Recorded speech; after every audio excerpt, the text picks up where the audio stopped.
da yawan iyaye mutanen kirki ne, suna da haƙuri kuma suna da son 'ya'yansu fi daidai, amma hamasa da fusata na rashin shiriya da Allah bai ba wa 'ya'yan ta taufiƙiya ba sai ya hana iyayen yin haƙurin zama.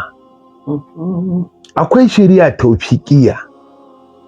Kai yanzu duk inda ka kai da ka shiryar da mutum malam Indawa ba ka isa ka shiryar da shi ba, wallahi sai da in Allah ne ya dace da shi. So da haka sai ka ga iyayen nagari ne amma sai su gaza tabbatuwa akan yin nasu aikin domin ƙaddarar Allah ba ta tabbata ba.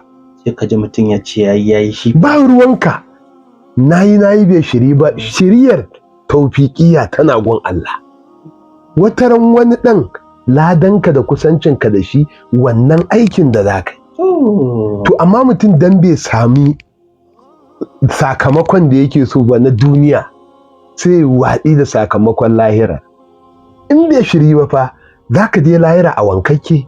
Allah abin kiwon nan nayi kaza nayi kaza. Allah zai ce maka waldan je ka. Amma idan ka watsar saboda bai ba, so in ka je gobe iyama you have to explain taya. In ji bature bayani in ka dinga yin sa a sai ka gaji. So da haka iyaye sai an saka zuciya taushi. Shi yasa Allah kan ya baka tarbiyyar sai da ya biyu da kai ta matakan da muke yawan faɗa.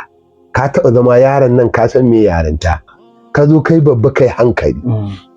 Ɗan nan aka ciro shi daga jikinka domin wani sabo da kusanci, sannan aka ce shi ɗin aikinka ne.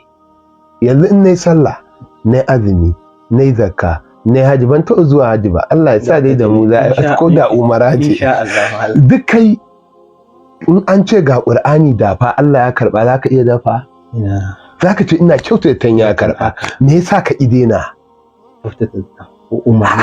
Me yasa ka duk da kake addu'ar arziki ka idena yin addu'ar? To me yasa sai akan ɗanka ne kake son ture ka za a yi kwai? Ka je kasuwa shekara 40 ba kai kuɗi ba kuma gobe koma za ka yi. Me yasa tarbiyyar ɗanka ce in bai shiri ba kake ci a gara in daina? Hala wasu kamar ba daina suke ba, ɗan janye jikin suke. Shi ne kuskuren, me yasa baka janye jikinka daga kasuwa ba? Da an rasa abin da ana da kai wai ba ya fi ba a da kai wai an mai da limamin gari dan tasha.